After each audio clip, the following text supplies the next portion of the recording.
Fala pessoal, tudo bem? Vamos iniciar agora o estudo do capítulo 3, na verdade é a continuação. Vamos falar agora sobre ciclo da água nos mananciais e ciclo da água na cobertura vegetal, nas páginas 70 e 69. Esse vídeo é a continuação aqui do capítulo 3, o ciclo da água, da página 64. E esse conteúdo é continuação da unidade 2, dos temas abordados na unidade 2, a água. Eu vou iniciar a leitura aqui na página 60 do ciclo da água, mananciais. Vou fazer alguns comentários e explicações, mas esse tema é bem fácil, simples de entender. Vamos lá? Ciclo da água, mananciais, página 70. Chamamos de mananciais as fontes de água ou reservas hídricas utilizadas no abastecimento público. Podem ser superficiais, como rios, lagos, riachos e represas, ou subterrâneos, como aquíferos e lençóis subterrâneos. Inicialmente aqui a ideia é falar que nós, seres humanos, utilizamos água no nosso dia a dia, para tomar banho, para lavar roupa, para cozinhar, para realizar nossa higiene do corpo. A água, como nós temos vistos aí nos outros capítulos, é essencial para a nossa vida e está presente nas mais diversas atividades. Essa água que nós usamos no dia a dia, ela pode vir de rios, lagos, riachos, represas, que são as águas superficiais, que estão na superfície, ou as águas podem vir de fontes subterrâneas, que são os aquíferos e os lençóis subterrâneos. Então, de uma forma mais resumida, quando nós vemos um curso corrente de água, nós chamamos ele de rio. Agora, se nós utilizarmos a água desse rio para o nosso consumo, para as nossas necessidades do dia a dia, nós chamamos esse rio de manancial. É desse local que nós retiramos a água que nós precisamos. É o rio, riacho, o lago, que recebe o nome de manancial. Bem simples isso. E na sequência o texto vai falar um pouco sobre a proteção dos mananciais. E isso faz todo sentido, né? Se nós precisamos de água em diversas atividades do nosso dia, como nós já vimos nos capítulos anteriores, se a água é um recurso escasso no nosso planeta, nós precisamos então proteger os mananciais, que é de onde nós tiramos a água para as nossas necessidades. E aí na sequência aqui o texto vai falar que a ONU, né, a Organização das Nações Unidas, fez lá um estudo e descobriu que cada pessoa precisa de 110 litros de água por dia para atender suas necessidades, como beber, cozinhar, realizar higiene pessoal e do ambiente. Então imagine, se na sua casa tem 5 pessoas morando, vezes 110 litros, dá o total de 550 litros por dia. Ou seja, nós consumimos muita água. Nós precisamos muito de água. E se nós precisamos muito de água, nós precisamos preservar a fonte dessa água, que aqui no texto está sendo chamado de manancial. Na sequência aqui, o texto vai mostrar para nós que existem algumas coisas que precisam ser feitas para se proteger um manancial. Se o manancial é poluído, toda a população que depende de suas águas é prejudicada. Para preservar os mananciais, é preciso impedir o desmatamento. Olha que interessante. As árvores que estão ao redor de um rio, de um riacho, de uma lagoa, são fundamentais, são muito importantes para a preservação dessas águas. Quando você faz o desmatamento, quando você retira as árvores, retira a vegetação, você está prejudicando a fonte de água. Nós vamos ver isso na próxima página, daqui a pouquinho. O que mais que está sendo dito aqui no texto que pode prejudicar aí os mananciais? O que é importante ser feito? Planejar a captação de água para os municípios. Vou fazer uma pequena ilustração aqui para explicar isso. Vamos imaginar que aqui eu tenho uma fonte de água, uma nascente de água. A água vem correndo por um rio subterrâneo, chega aqui nessa região, ela vai para a superfície, ela está brotando aqui na terra. Está brotando na terra e está seguindo o seu percurso, formando um pequeno riacho. E por toda essa região que essa água passa, ela vai irrigando as plantas, trazendo alimento para as árvores e para os arbustos que estão ao seu redor. Então, essa fonte de água está correndo livremente pela superfície e por onde ela passa, ela leva a vida dela. Vamos imaginar que aqui próximo, aqui alguns quilômetros para frente, tem uma cidade, um vilarejo, casas, pessoas morando, e essas pessoas precisam de água. Elas precisam abastecer as suas casas com água. O que elas vão fazer? Vão procurar um manancial. E encontrou aqui esse riachinho aqui. E o que esses homens fazem? Eles fazem uma tubulação, um encanamento, colocam um cano aqui, digamos assim. Desenho só para vocês entenderem. Levam toda essa água lá para a cidade. Então essa água não continua mais fazer o seu percurso aqui, seu curso natural. Eles retiram essa água e fazem um encanamento dessa água para ela ir direto para a cidade, para eles utilizar essa água nas suas casas. Qual que é uma das consequências que nós vamos ter aqui? A consequência principal é que essa água que estava correndo por esse curso aqui, ela ajudava a fazer com que as plantas tivessem o seu alimento, né? As plantas, para fazer a fotossíntese, precisam de água. Então, essas plantas vão perder esse fluxo de água e isso vai prejudicar a vegetação dessa região aqui. Vai prejudicar todo o ecossistema, toda a fauna e flora dos animais que bebiam água nesse riacho, plantas que utilizavam essa água, ou seja, essa captação de água feita pelo município prejudicou a fauna e a flora. O que você está dizendo? Que não é para captar água? Não, eu estou dizendo que é importante fazer um planejamento do melhor local para fazer essa captação. Pode ser feito, por exemplo, um estudo dos mananciais que tem nessa região. De repente, eles descobrem que alguns metros mais à frente tem outro manancial, outra fonte de água. E essas duas fontes elas se encontram aqui e formam uma fonte, um riacho com mais quantidade de água. Vamos supor que eles fazem o estudo, continuam estudando e descobrem que mais para frente tem outro riacho com outra fonte de água aqui que deságua, que se junta a essa quantidade de água aqui. Outra fonte de água. Então, conforme vai passando o espaço, a distância, esse riacho aqui ele vai aumentando. Então, seria mais interessante fazer a captação de água desse lado aqui, ó. Por quê? Porque desse lado aqui, a quantidade de água disponível é maior. Você tem mais água disponível, então você pode retirar um pouco da água sem prejudicar o riacho, sem prejudicar aqui o leito de água. Vai ter água aqui para a população e o riacho aqui vai continuar correndo, vai ter água que vai continuar fluindo e vai continuar servindo de fonte de alimento para os animais e para os vegetais aqui da paisagem. Aqui é só um exemplo bem simples sobre a importância de planejar a captação de água para os municípios. Mas podem ser explorados outros exemplos mais elaborados. Continuando aqui, o que mais que é necessário se fazer para preservar os mananciais? Aqui na sequência está evitar grandes áreas de solo hipermeabilizado. O que significa isso? Solo hipermeabilizado. Vamos pegar esse mesmo exemplo aqui, ó, da cidadezinha que precisa da água. Vamos imaginar que essa cidade tem pouco solo hipermeabilizado. O que significa isso? Vamos imaginar que esse marronzinho aqui seja terra, tá bom?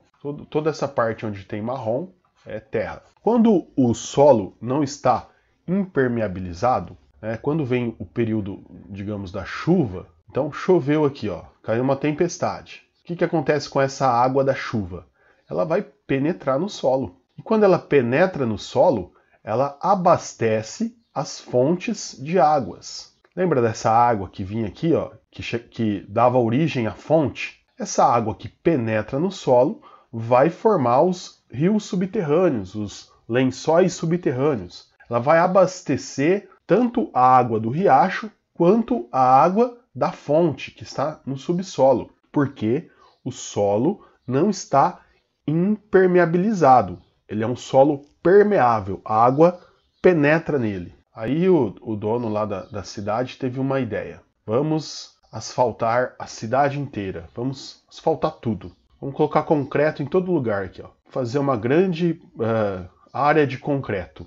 E aí ele vem aqui na cidade e põe concreto em tudo. Asfalto, concreto, constrói casas, deixa todo o espaço com concreto ou com asfalto. O que vai acontecer com essa água da chuva quando ela vier? Basicamente, o que vai acontecer é que ela não vai penetrar no solo. Veio a chuva, caiu aqui, essa água não vai penetrar no solo, ela vai alagar aqui, talvez vai alagar até a casinha, né? Mas ela vai ficar aqui presa na parte de cima e com isso o lençol freático que está aqui embaixo, né, as águas subterrâneas, não vão receber mais águas, não vão ser abastecidas pelas águas da chuva. Por quê? Porque o ser humano colocou concreto e cimento aqui, impedindo que a água descesse. Então, é isso que está sendo tratado aqui no texto, que é algo que precisa ser pensado antes de asfaltar, de concretar uma região, é se essa região vai transformar, né, vai deixar o solo impermeabilizado.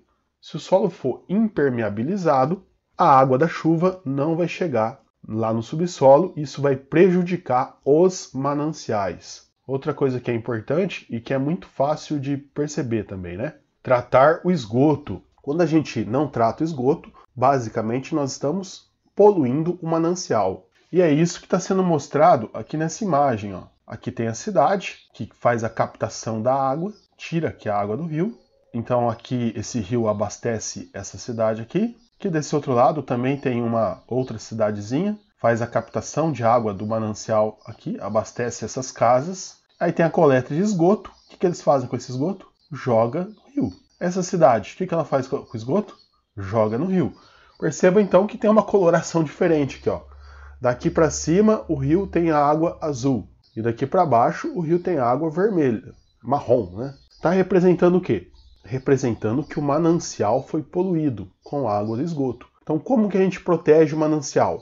Não jogando o esgoto diretamente no rio. Esse esgoto precisa ser tratado primeiramente para depois ser lançado no rio. Caso contrário, nós estaremos matando o manancial, estaremos poluindo ele. Outro exemplo aqui do livro. Limitar a construção nas margens do rio, entre outras ações. Percebam que aqui nesse desenho aqui, as casas e os prédios, eles estão muito próximos aqui da beira do rio, né? Ó, aqui o prédio chegou a entrar dentro do rio, e aqui as casas estão bem próximas do rio. Isso também vai destruir a vegetação lateral do rio e vai causar o assoreamento, a degradação do rio, degradação do manancial, chamado de estrangulamento do manancial, estrangulamento do rio, como se estivesse matando e enforcado mesmo. Essa é a ideia. Quando você constrói casas muito próximas às margens de um rio, você está estrangulando o rio, você está matando o rio. Nós vamos ver isso um pouco melhor na próxima página. Aqui então, de uma maneira geral, nós vimos o que não pode acontecer, que deve ser evitado se quisermos preservar os mananciais. Esses mananciais de águas que sustentam a nossa vida, que dão possibilidade a nós, seres humanos, de viver. Vamos seguir aqui nosso estudo na página 69. Vamos falar agora sobre o ciclo da água e a cobertura vegetal. Bem fácil essa ideia, é um complemento do que nós estávamos vendo na outra página. Eu vou ler aqui algumas páginas e na sequência nós vamos fazer alguns comentários desses desenhos, que é bem interessante. Ciclo da água, cobertura vegetal. A vegetação de uma região tem um papel muito importante no ciclo da água, como a proteção do solo e a absorção da água da chuva. Observe a comparação a seguir. Aqui nós temos dois desenhos. Na primeira imagem nós temos o leito de um rio, né, com a vegetação preservada. Como assim vegetação preservada? Temos as árvores aqui, né, dos dois lados. Temos as algas marinhas aqui no fundo, ó, que estão servindo de alimento para os peixes. Tem aqui até a sombra dos peixinhos, né, mostrando que o rio é saudável. Se existe peixes, se existe plantas marinhas, é porque o rio é saudável, a água é boa. e temos a grama, arbustos, toda uma vegetação no entorno do rio. Ou seja, a vegetação foi preservada no entorno do rio. Percebam que a coloração da água também é de uma cor específica. Outra coisa que o desenho destaca é as raízes das árvores. Percebam que as raízes estão sendo destacadas no desenho. E isso não acontece à toa. Vamos ler aqui alguns trechos e comentá-los brevemente. O solo coberto por vegetação é um solo mais poroso, que permite a passagem de líquidos e gases. Isso acontece por causa da presença de canais subterrâneos criados pelas raízes. Assim, a água da chuva penetra facilmente as camadas internas do solo. As plantas absorvem a água pelas raízes. A água restante pode acumular-se em lençóis subterrâneos, que são camadas de solo localizadas acima de rochas impermeáveis e que originam as nascentes dos rios. O que esse texto está demonstrando é que a presença das árvores, das raízes, dessa vegetação rasteirinha aqui, desse matinho, desses arbustos, cria no solo canais de absorção, como se fossem furinhos, caminhos por onde a água da chuva penetra no solo, penetra na terra e atinge os lençóis subterrâneos que nós comentamos no slide anterior. Além disso, vocês vão perceber aqui que essas raízes das árvores aqui, elas estão segurando a terra. Já aconteceu com você de tirar uma moita, né? Retirar mato do solo? Quando você olha na raiz, tem um monte de terra presa na raiz? Se já aconteceu com você, você repara. A próxima vez que você for retirar o mato que está no chão, vai perceber que tem terra grudada na raiz. O que a raiz faz? A raiz segura essa terra, impede que essa terra caia no rio. Tanto a raiz das árvores quanto a raiz aqui da grama, dos arbustos. Tudo isso está protegendo a beirada do rio. Vamos ver aqui o desenho de baixo, que é o oposto. Bom, para começar, nós não temos aqui os peixes. Cadê os peixes? Não tem peixe. Cadê as algas marinhas que estavam aqui no fundo? Não tem algas marinhas. As árvores que foram retiradas, muitas árvores retiradas, morreram. Não está mostrando aqui a raiz das árvores. E como eu falei para vocês, a raiz das árvores é o que segura a terra, impede que a terra entre no rio. Mas como essas árvores morreram, elas não estão mais segurando esse solo. E quando vem a chuva, a água da chuva carrega esse material, como vocês podem ver aqui, para dentro do rio. E o rio vai ficando cada vez mais fino, mais estreito, mais raso e com a água mais suja, com a água barrenta, uma água imprópria para o peixe, imprópria para algumas plantas. Aqui nós estamos vendo as consequências do assoreamento, da erosão, a consequência da retirada da vegetação do leito de um rio. Solo sem vegetação. Quando o solo está sem vegetação, ele fica compactado e sem porosidade. Na ocorrência de chuvas, a área sofre uma erosão, processo em que a água não consegue penetrar no solo e escoa pela superfície, arrastando toda a camada superficial do solo, com seus nutrientes e sedimentos, até a área mais baixa. Esse escoamento superficial pode encher o fundo dos mares, córregos e rios com sedimentos, prejudicando esses ecossistemas, processo denominado assoreamento. Então, o que esse texto está dizendo? Ele está dizendo que aqui nessa imagem de cima, as raízes das árvores e das outras plantas, elas produziam, elas deixavam a terra mais fofa, fazendo com que surgissem caminhos, digamos assim, caminhos no solo, que quando ocorria a chuva penetrava por esse caminho e descia até a parte subterrânea. Então, a água da chuva penetrou no solo e foi para o subterrâneo, para a parte subterrânea do solo, graças às raízes das árvores. Aqui, como não tem vegetação, não tem raiz de árvore, o solo fica compactado. Então a água não tem por onde a água penetrar. A água não penetra.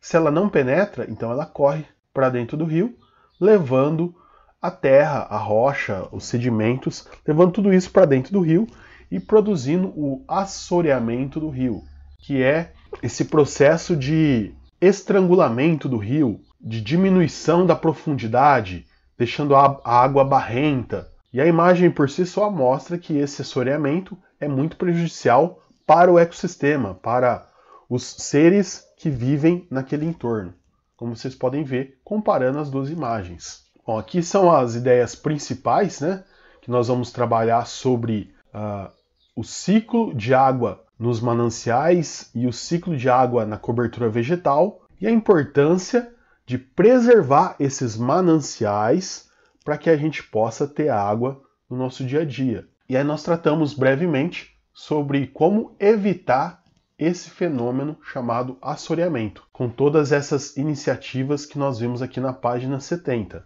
Impedir o desmatamento, planejar a captação de água, evitar grandes áreas de solo impermeabilizado, tratar o esgoto e limitar a construção nas margens do rio.